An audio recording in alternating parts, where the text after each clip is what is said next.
Quando a gente pensa em carnaval, a imagem que vem na cabeça é logo de alegria, né? Uma explosão de cores, de música.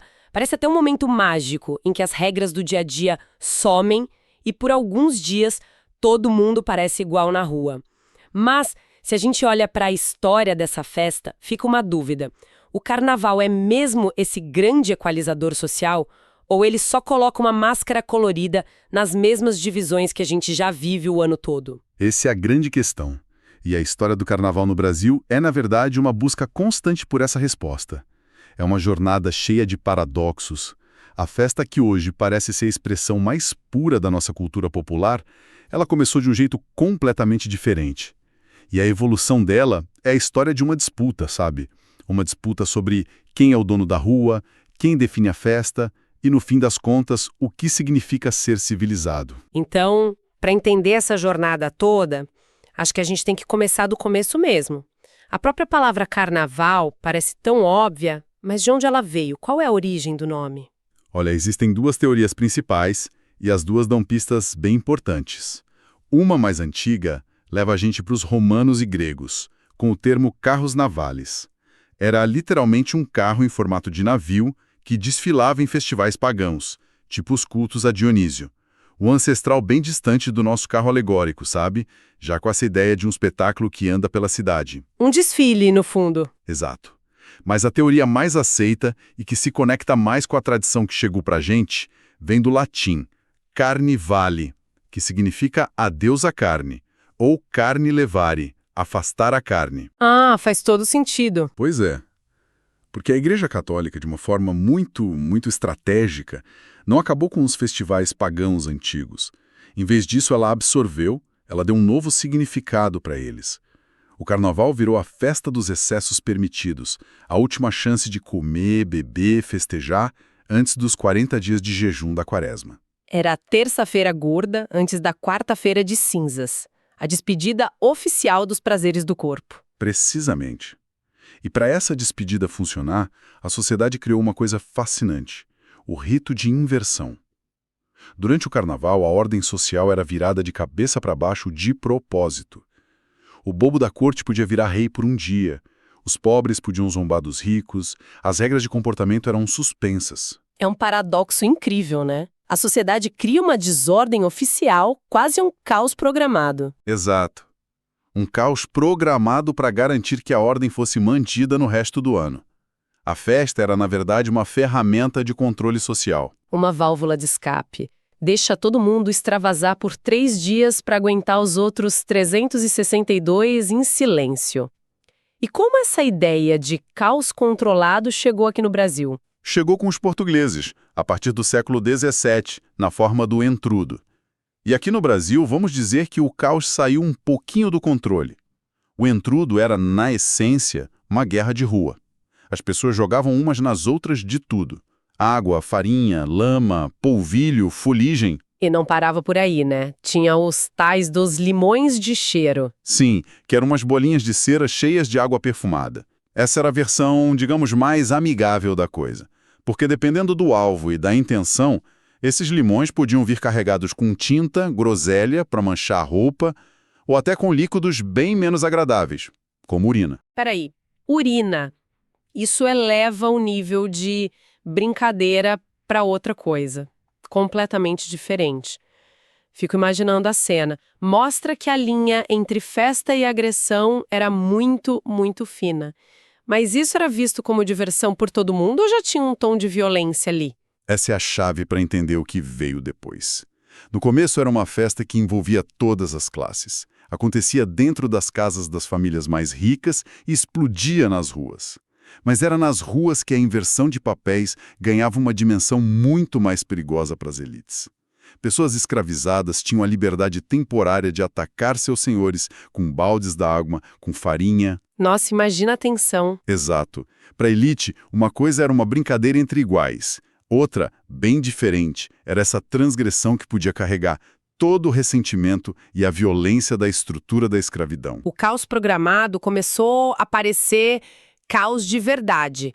A elite se sentiu ameaçada pela própria válvula de escape. E qual foi a reação? Uma campanha feroz para acabar com o intrudo. A partir de meados do século XIX, a imprensa, os intelectuais da época, começaram a descrever a festa como um jogo bárbaro, imoral, coisa de selvagens. Havia um projeto claro de civilizar o Rio de Janeiro, de transformar a cidade numa capital com ares europeus, tipo Paris ou Veneza. E o intrudo, com a sujeira e a mistura de classes, não cabia nesse projeto. Então, do ponto de vista da elite, eles provavelmente não viam isso como repressão, mas como progresso. Uma forma de modernizar o país. Era exatamente essa justificativa. O objetivo era trocar a festa bárbara do povo por um carnaval civilizado da elite. Em vez da guerra de água na rua, bailes de máscara em salões de luxo, com fantasias caras e comportamento controlado, criaram 2 carnavais, um para dentro, para os ricos, e a repressão para o de fora, o do povo. E apesar das proibições, o intrudo resistiu muito tempo, mas nas ruas foi perdendo força, principalmente no início do século XX, com as reformas urbanas do Pereira Passos no Rio, que literalmente derrubou cortiços para abrir as grandes avenidas. Ok, então as autoridades estavam tentando acabar com a bagunça do intrudo, mas essa energia toda precisava ir para algum lugar, certo? O que surgiu para preencher esse espaço? A elite criou a própria festa de rua civilizada. Os corsos. No comecinho do século XX, a moda era desfilar nas avenidas novas e largas, como a Avenida Rio Branco, em carros abertos, conversíveis. As famílias ricas, fantasiadas, jogavam confetes, serpentinas e lança-perfume umas nas outras. Era uma versão higienizada e motorizada do intrudo. Onde só participava quem podia ter um carro, que era um luxo absurdo. Exatamente. A rua foi devolvida, mas só para quem tinha automóvel. E enquanto essa elite desfilava, o que o povo estava criando? Onde a música entra nessa história? A música popular foi fundamental para a retomada da rua. E a grande virada veio com uma mulher extraordinária, Chiquinha Gonzaga. Em 1899, ela compôs para o cordão carnavalesco Rosa de Ouro a primeira marchinha da história, Ó Abre Alas. Foi uma revolução. Chiquinha, que já era uma figura transgressora por ser a primeira maestrina do Brasil, deu ao povo uma trilha sonora para ocupar o espaço público. A letra é um manifesto. Ó Abre Alas que eu quero passar. É um pedido de passagem, uma afirmação de presença. E essa afirmação foi se organizando de várias formas, imagino. Sim. Nesse vácuo do intrudo e à margem dos corsos, o povo começou a se organizar em novas agremiações. Primeiro, os cordões, que eram grupos mais desorganizados de mascarados. O Cordão da Bola Preta, de 1918, é o herdeiro mais famoso dessa tradição. Depois vieram os ranchos, mais organizados, com uma dança quase teatral. E, claro, os blocos, que começaram a surgir em vários formatos. A rua estava sendo reconquistada, mas com novas regras, novas músicas.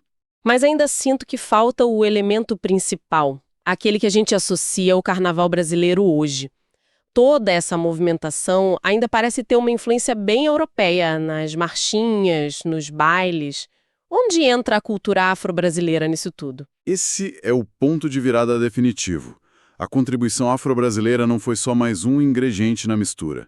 Foi uma transformação fundamental que deu uma alma única para a festa.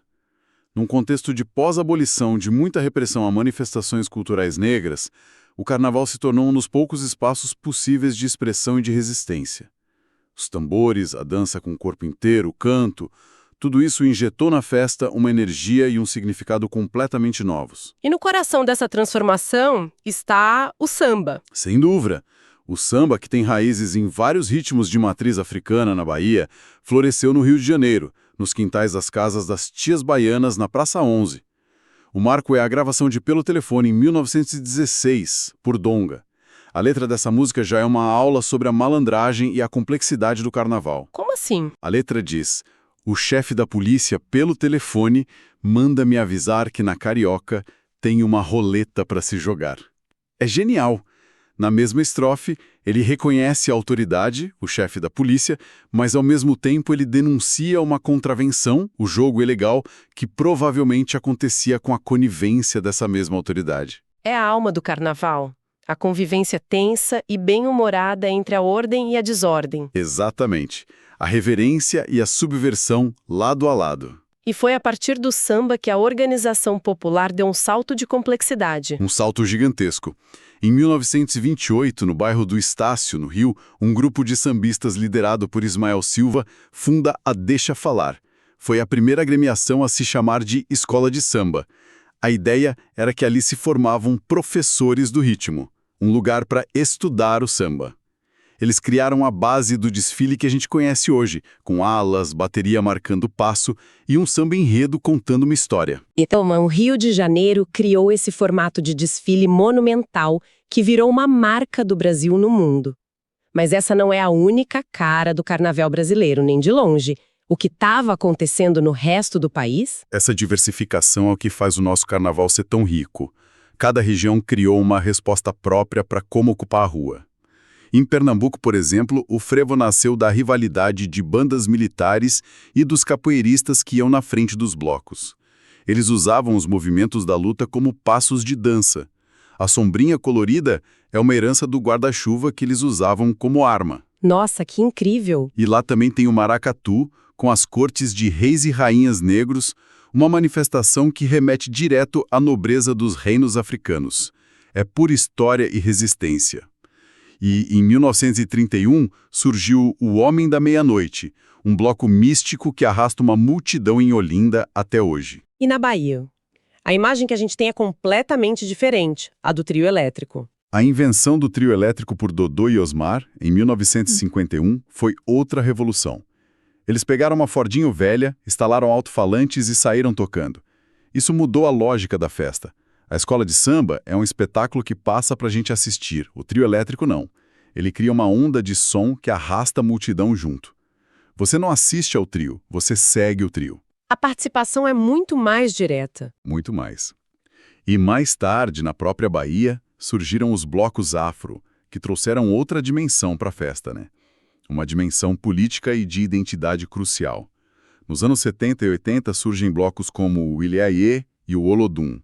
Eles nascem como uma reação ao Carnaval de Salvador, que era muito elitizado. Eles trouxeram uma nova estética, a beleza da negritude em destaque, uma nova sonoridade, o samba reggae, e um discurso de orgulho racial que transformou o carnaval baiano para sempre. Uau! Então, recapitulando essa jornada toda, a gente sai de um ritual pagão europeu de adeus à carne, passa por uma guerra de água e farinha no Brasil colônia, atravessa um conflito de classes que tentou domesticar a festa e chega nessa explosão cultural com o frevo, maracatu, escolas de samba, trios elétricos, blocos afro. É uma síntese extraordinária. E essa síntese traz a gente de volta para a nossa pergunta do início. O carnaval é celebrado como esse momento mágico de suspensão das diferenças de gênero, de raça, de classe. A fantasia, a rua, a música, tudo parece criar um espaço de liberdade, quase uma utopia. Aquela ideia de que naqueles dias não importa quem você é, de onde vem, quanto dinheiro tem no banco. Exato. Só que essa liberdade temporária, ela existe dentro de uma sociedade com problemas estruturais muito reais. A festa que nasceu da inversão e da quebra de regras ainda hoje deixa a gente com uma reflexão. A folia é sem dúvida um espaço vital de alegria, de transgressão. Mas como a gente pode celebrar essa liberdade sem, mesmo sem querer, reproduzir as violências do cotidiano? A festa termina na quarta-feira, mas as questões que ela ilumina sobre quem tem direito ao espaço, à voz e ao respeito, essas continuam. O carnaval é a festa, mas também é o espelho.